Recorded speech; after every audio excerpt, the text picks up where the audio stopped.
যে কথাটা হচ্ছে। হ্যাঁ, আমাদের তিনজনের মধ্যে অনেক কটা মিল আছে। যেমন ধরুন আমরা বাঙালি, আমরা পুরুষ, এবং আমরা তিনজনই বাংলা থিয়েটার। তো আমাদের অজান্তেই আমরা জানতাম না যে তিনজনের দেখা হবে। কোথায় দেখা হলো? ঠেকে। আর আমরা যা কিছু শিখেছি ঠেকে শিখেছি, আমরা যা কিছু শিখেছি ঠেকে শিখেছি।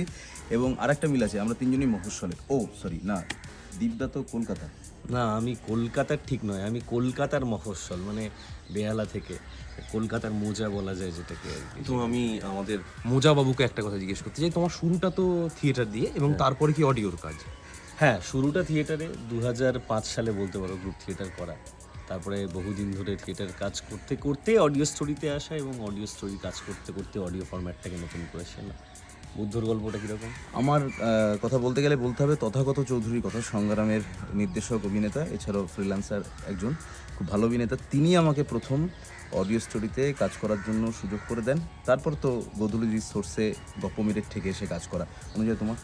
না, আমার হচ্ছে আমি আসলে গোটাটাকেই মঞ্চ বা অভিনয় হিসেবেই দেখতে গিয়ে অডিও স্টোরি মানে আসলে ঠেকে ঠেকেই শিখেছি। প্রথমে হাততালি দেওয়া থাকলে আমি হাততালি দিয়ে খুব বকা খেয়েছিলাম সাউন্ড রেকর্ডিং ঠিক আছে, তারপর ওইগুলো করতে নেই। তারপর আস্তে আস্তে আমি শিখে চলেছি।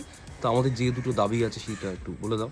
যে একটা দাবি হচ্ছে যে আপনারা আমাদেরকে ঠেকে অবশ্যই শুনবেন, এবং মাঝে মধ্যে মঞ্চে এসেও শুনবেন, তাই তো? না, মঞ্চে এসে সবটা মানে আমাদের সবটা দেখবেন, শুনবেন। অবশ্যই ঠেকে তো শুনবেনই, মঞ্চ আমাদের দেখবেন এবং শুনবেন। বুঝলে? তাহলে সে কথাই রইলো। হ্যাঁ, ঠিক আছে। তাহলে আমাদের সমবেত দলটার নাম কি ঠেক হতে পারে? ইয়েস, এটা করে ফেল, স্লোগানও হতে পারে। এটা করে ফেল। ঠেকে থেকে আর কাজ করতে পারছি না।